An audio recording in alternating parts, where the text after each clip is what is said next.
Don't you love the idea of Father Ted, the musical? I certainly do. And I'm therefore terribly sorry to hear the story of Greg Lynham, who's the writer of Father Ted, who spoke out about the trans issue. And in a way, it doesn't really matter whether you agree with him or you don't agree with him. I personally don't think I agree with him. But you have to draw a line between what somebody says and the artistic product that they produce. The same thing is true of J.K. Rowling, whose works I must say I'm not a great fan of Harry Potter as books. I think the concept of Harry Potter is tremendous, and I would like to dissociate myself from some of the verbiage, and I wish that J.K. Rowling's had been given a proper editor rather than that sort of Iris Murdoch approach where every word that she writes is sacred and nothing can be changed. So you get these incredibly clod-hopping tomes that you have to wade through, and they're predictable and unnuanced. And in the end, I think by the time she got to her last book, she'd tired of that school formula. But no one can doubt the, the contribution that she's made to our artistic life and to the revival of the British film industry. If you want a really good day out, go and see the Harry Potter Experience, Warner Brothers Harry Potter Experience, just outside London. It is the most thrilling tour. And that first moment while you're sitting in the cinema watching the Harry Potter presentation, and suddenly, I'm not going to tell you how, but suddenly you're in the actual experience, and it is breathtakingly beautiful and miraculous, magical, and entirely down to J.K. Rowling's vivid and amazing imagination. But we must dissociate the creativity from the person. In the same way as we're not celebrating a murderer when we look at some of the great works of Caravaggio. And I don't know whether you watched the Ripley television series on Netflix, but it was very much a celebration of Caravaggio as both artist and as criminal. And there are, I think this issue is coming up again and again because in the 20th and 21st centuries, we've confused personality with product. And some people, like for example Rolf Harris, are the product.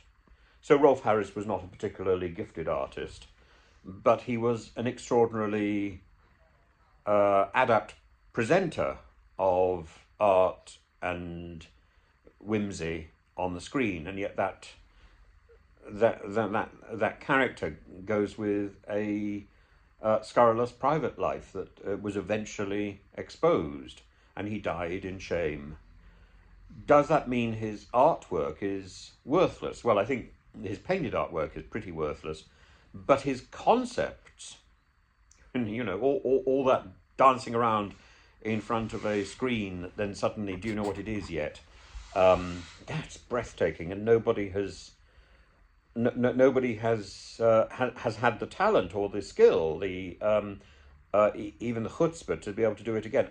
It's really hard work painting in front of other people and doing it with that sort of show business eclair, as opposed to this sort of a reality TV paint a portrait or paint a landscape. Now that is something. And Rolf Harris, Gary Glitter is another, Saville, another who I think Saville's got far less to offer because Saville was simply a presenter.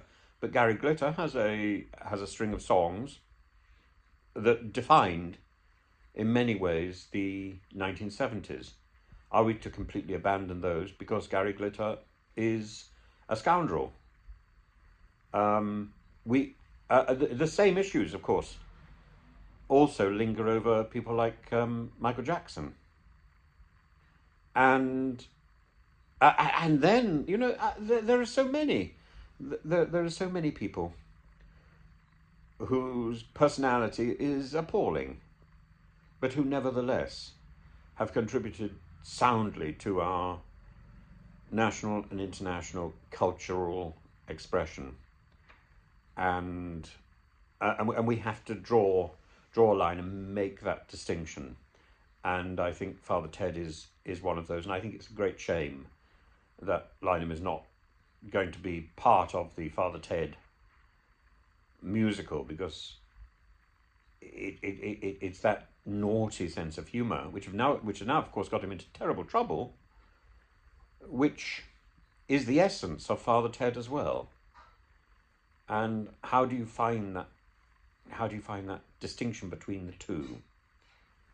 And I feel very sorry for him. I feel sorry for J.K. Rowling as well, to be caught in the headlamps of this debate, and because this debate has raised such spirit and such unkindness, I think those people who are at the forefront of this debate are having a tough time. I also, I know very well what I think, and I think kindness dictates that one recognizes how somebody self-identifies. I think prudence dictates that one is very cautious about what children are exposed to, and balancing those two, I think, is the biggest problem. And I think in trying to reconcile those two issues, people on both sides have slightly over-egged their omelettes, and that is always a problem. But Lynham shouldn't be pilloried any further.